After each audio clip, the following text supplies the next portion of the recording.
Okay, good morning, good morning, good morning. Ay, hindi pala aking tagline yan. Okay, good morning mga Karay Technology.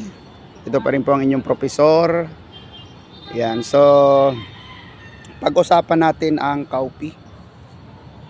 Ang tawag ng iba is paayap. Paayap, okay. So, cowpea, commonly known as yung ating pong sitaw na turok. Tama ba? Oh, yun, nakaturo. May bunga na ba? Yan, nag-start pa lang ng... So, nakaturo kasi yan, no?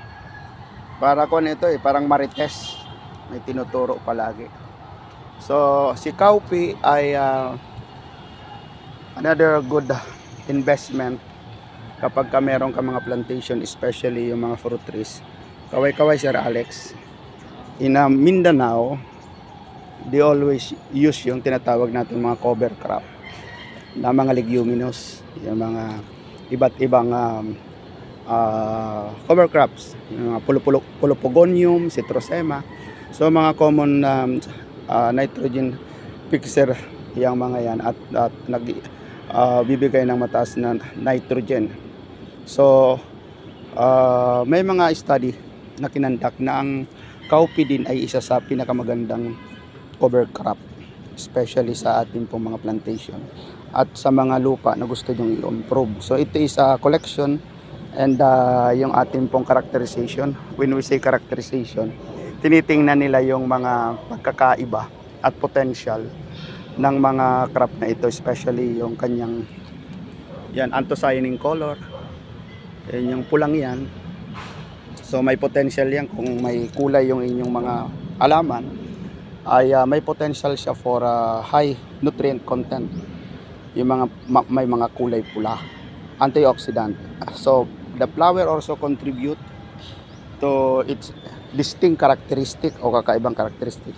From violet na nakita nyo, merong white to yellow. So yung color din nagdidictate for the pollination kasi yung may mga insekto na na-attract sa blue, violet, and siyempre sa yellow color, and yun yung potential. Tingnan nyo, nauna siyang mag-bear ng fruits yan because of that characteristic.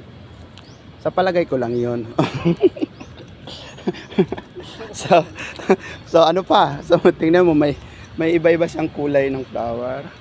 Growth habit, yung paglaki, paano ba yung laki niya, and especially yung early maturing, early bearing, malaga rin yun at tinatandaan. But in general, ito pong ating mga leguminous crop, tingnan niyo yung characteristic niya, trifoliate. Tama ba? Trifoliate? 1, 2, 3 yan. Yung mga ang dahon niya ay may parang malunggay, ganito, sitaw, bataw, patani. Yan, may mga pods or yung merong mga nakapasok sa loob ng bunga yung kanilang mga buto. That is a characteristic ng isang legumes. And one of the contribution ng ating mga legumes in soil rejuvenation, ginagamit sila para ma-improve. Tama, Sir Alex? Lecture na naman tayo. Para ma-improve yung soil, especially yung mga area na mababa ang nitrogen content. Yung mga palaging tinatamnan ng mga rice, corn, that is crop na tinatawag na voracious feeder of nitrogen. So para ibalik, pwede nyong i-rest at taniman siya ng leguminous crop, and eventually itong mga dahon niyang pumatak ay source of nitrogen, at pagka natapos na siya, yung kanyang mga ugat, matataas yung kanyang may nodules na may mga bilog-bilog yun, at yun ay merong nitrogen sa loob. So yun lang.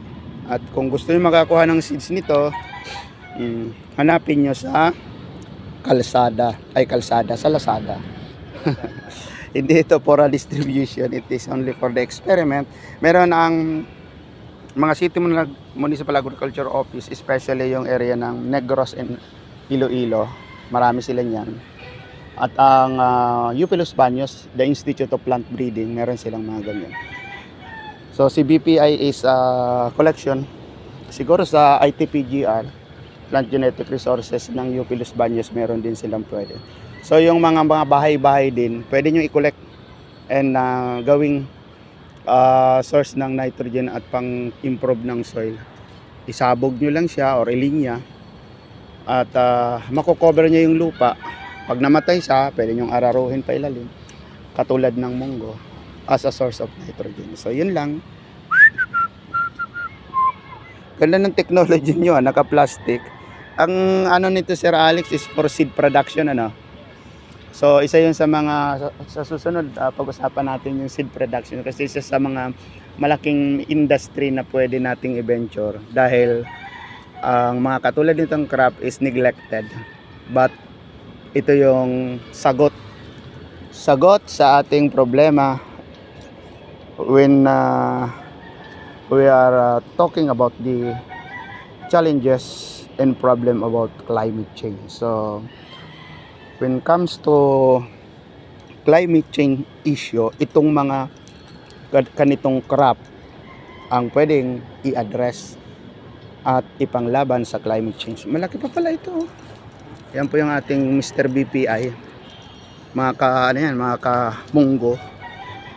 Mahaba pa pala ito. Bye-bye! Nag-i-start na rin siyang i-attack ng mga pesa.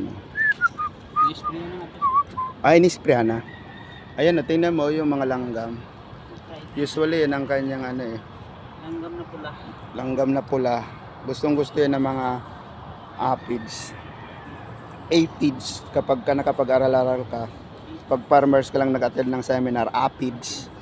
Yan, meron silang anong tawag dito? Yung relationship. Symbiotic relationship ang tawag doon. Magkaibigan sila. So, yung latex ng sinisip-sip ng langgam, pinoprotektahan niya naman yung aphids. Bye-bye! O, yan, sa urban area siya.